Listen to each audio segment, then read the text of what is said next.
औज़ुबिल्लाहिमिनश्शैतानिर्रजीम बिस्मिल्लाहिर्रहमानिर्रहीम। आज हम जो टॉपिक पढ़ रहे हैं वो है C3 cycle of carbon dioxide fixation. Carbon dioxide fixation और carbon assimilation involve conversion of carbon dioxide to carbohydrates. These plant sugars can also become a source of energy for animals who eat the plants and predators who eat these plants. तो carbon dioxide fixation pathway के बहुत सारे नाम हैं, जैसे कि reductive pentose phosphate pathway, C3 pathway, photosynthetic carbon reduction cycle और कैल्वन cycle. तो सबसे पहले हम देखते हैं कि कैल्वन साइकिल क्या है। तो कैल्वन साइकिल जो है, Melvin Calvin and his colleagues work between 1946 and 1953 with unicellular alga chlorella to investigate the steps involve in carbon dioxide fixation. उन्होंने एक यूनिसेलुलर एल्गा जो क्लोरीला है, जो आपने FSC में पढ़ा था, उसके ऊपर तजर्बात किए ताकि कार्बन डाइऑक्साइड का कार्बोहाइड्रेट में तब्दील होने के फंक्शन को देख सके। They allowed the alga to photosynthesize and attain a constant rate of photosynthesis. उन्होंने एल्गा को फोटोसिंथेसिस की इजाज़त दी, जहाँ तक के फोटोसिंथेसिस का एक कांस्टेंट रेट हासिल कर लिया। Then they introduce radioactive CO2, जिसमें कार्बन 12 की बजाय कार्बन 14 था, सोल्यूशन में डाला, जिसमें एल्गा ग्रो कर रहा था थोड़ी देर के लिए। तो इंटेंशन ये थी कि इंटरमीडिएट कंपाउंड्स को जो है वो लेबल किया जाए, ताकि जैसे जैसे वो कंपाउंड बने उनसे निकलने वाली रेडिएशंस की मदद से उनको आइडेंटिफाई किया जा सके। सेल्स को फिर किल किया गया और उनके एंजाइम को इनएक्टिवेट किया गया, उनको बॉइलिंग अल्कोहल में डालकर, और उसके बाद ये देखा गया कि फोटोसिंथेसिस के मुख्तलिफ स्टेप्स में कौन कौन से रेडियोएक्टिव CO2 वाले कंपाउंड बनते हैं। उन्होंने देखा कि जब एल्गा को 60 सेकंड्स के बाद किल किया गया तो उसमें जो है वो बहुत सारे कंपाउंड बने हुए थे, जिनमें अमाइनो एसिड थे और बहुत सारे ऑर्गेनिक कंपाउंड्स थे। लेकिन कंपाउंड जो इनमें C14 जो थी वो मौजूद थी, वो सिर्फ 3-फॉस्फोग्लिसरिक एसिड था। Later is were found that many more phosphorylated sugars are produced by reduction of three phosphoglyceric acid.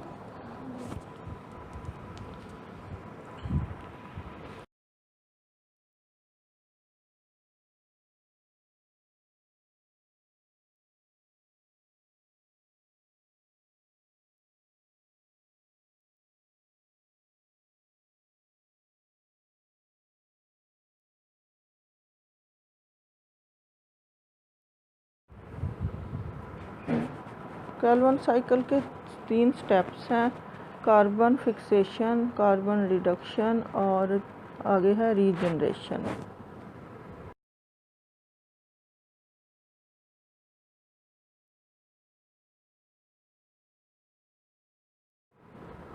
अब हम देखते हैं सबसे पहले कार्बोक्सिलेशन ऑफ रिबुलोज बिसफॉस्फेट या कार्बन फिक्सेशन।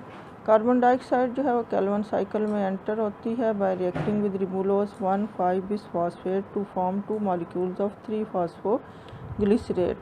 यानी कि कार्बन डाइऑक्साइड जो है रिबुलोज 1,5-बिसफॉस्फेट के साथ मिलकर 6 कार्बन कंपाउंड बनाती है, जो बाद में 2 मॉलिक्यूल ऑफ 3-फॉस्फोग्लिसरेट में डिवाइड हो जाती हैं। रिएक्शन जो है वो एंजाइम रिबुलोज बिसफॉस्फेट कार्बोक्सिलेज जो है वो इसको कैटालाइज करता है, जो कि क्लोरोप्लास्ट में मौजूद होता है। कार्बन डाइऑक्साइड जो है वो कार्बोक्सिलिक ग्रुप ऑफ 3-फॉस्फोग्लिसरेट में ऐड होती है, और अफिनिटी ऑफ रिबिस्को जो है वो कार्बन डाइऑक्साइड के लिए काफ़ी ज़्यादा है, जिसकी वजह से कार्बोक्सिलेशन जो है वो कार्बन डाइऑक्साइड की लो कंसनट्रेशन पर भी मुमकिन हो सकती है, जैसे कि सामने डायग्राम में दिखाया गया है। और रिजल्टिंग 6 कार्बन कंपाउंड जो है वो 2 कार्बन के मॉलिक्यूल में डिवाइड हो जाता है, और रिएक्शन जो है वो एंजाइम रिबुलोज बिसफॉस्फेट कैटालाइज करता है। नेक्स्ट जो दूसरा स्टेप है वो है रिडक्शन ऑफ 3-फॉस्फोग्लिसरेट। रिडक्शन का मतलब आपको पता है, उसमें एडिशन होती है हाइड्रोजन की। तो 3-फॉस्फोग्लिसरेट जो है वो ऑर्गेनिक एसिड है और ये energetic level of a sugar पर नहीं होता। COOH ग्रुप जो है 3PGA का, उसको पहले फॉस्फोरिलेटेड किया जाता है, यानी उसमें फॉस्फेट ग्रुप ऐड किया जाता है और उसको 1,3-बिस-फॉस्फोग्लिसरेट में तब्दील किया जाता है और उसके बाद और इसमें एक ATP जो है वो ऐड होता है और ये ATP लाइट रिएक्शन से हासिल होती है और फिर इसको रिड्यूस किया जाता है 3-फॉस्फोग्लिसरल एल्डिहाइड में।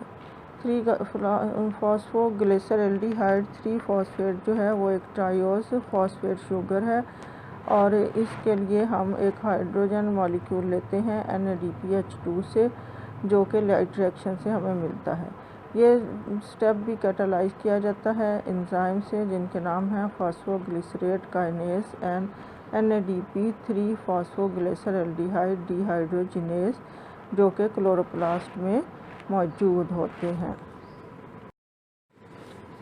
इस डायग्राम में जो है वो सारे स्टेप्स दिखाए गए हैं, जिसमें जो है वो ATP और NADPH की मदद से कार्बन डाइऑक्साइड को शुगर में G3P में आउटपुट की फॉर्म में अलहदा कर लिया जाता है और जो बाकी कंपाउंड मिलते हैं वो दोबारा रीजनरेट हो जाते हैं।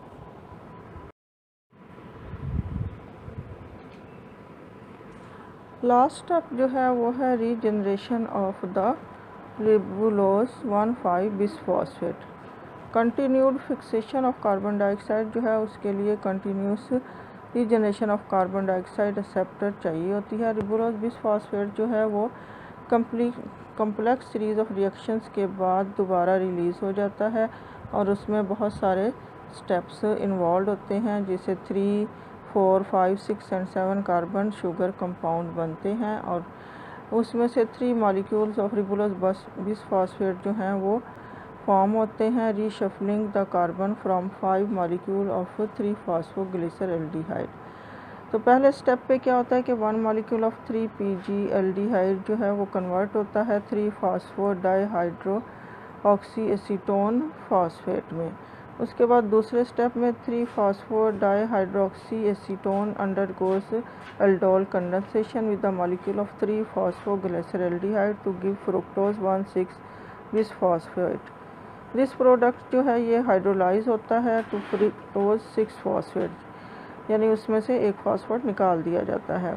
उसके बाद तीसरे स्टेप पे कार्बन 1 और 2 जो है फ्रुक्टोज 6-फॉस्फेट की वो ट्रांसफ़र की जाती है कोफैक्टर के ज़रिए 3rd मॉलिक्यूल ऑफ 3-फॉस्फोग्लिसरल्डिहाइड की तरफ, ताकि एरिथ्रोज 4-फॉस्फेट एंड ज़ाइलोज 5-फॉस्फेट मिल सके। उसके बाद नेक्स्ट स्टेप में एरिथ्रोज 4-फॉस्फेट जो है वो 3-फॉस्फोडाइहाइड्रोक्सी एसीटोन के साथ कंबाइन करके 7 कार्बन शुगर सूडो हेप्टुलोज बनाती है और उसके कार्बन नंबर 7 पर फॉस्फेट अटैच होता है।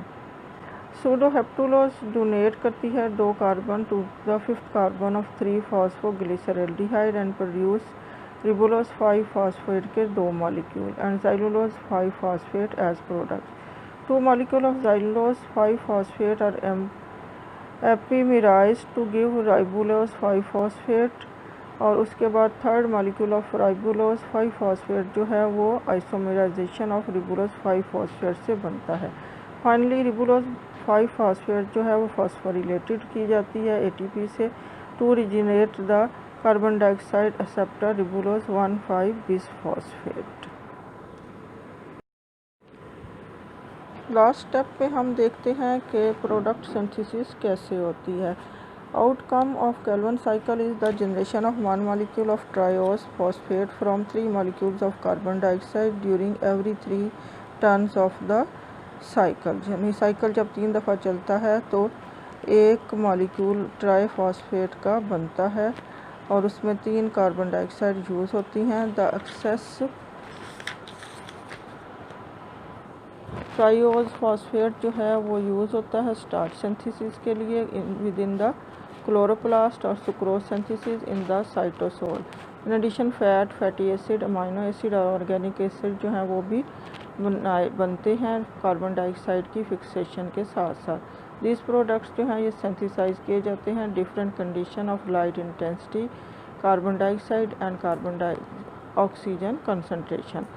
इसमें जो है मेन जो प्रोडक्ट्स बनते हैं वो कार्बोहाइड्रेट्स बनते हैं। कार्बोहाइड्रेट्स के साथ साथ लिपिड्स भी बनते हैं, प्रोटीन्स भी बनती हैं और न्यूक्लिक एसिड्स भी बनते हैं।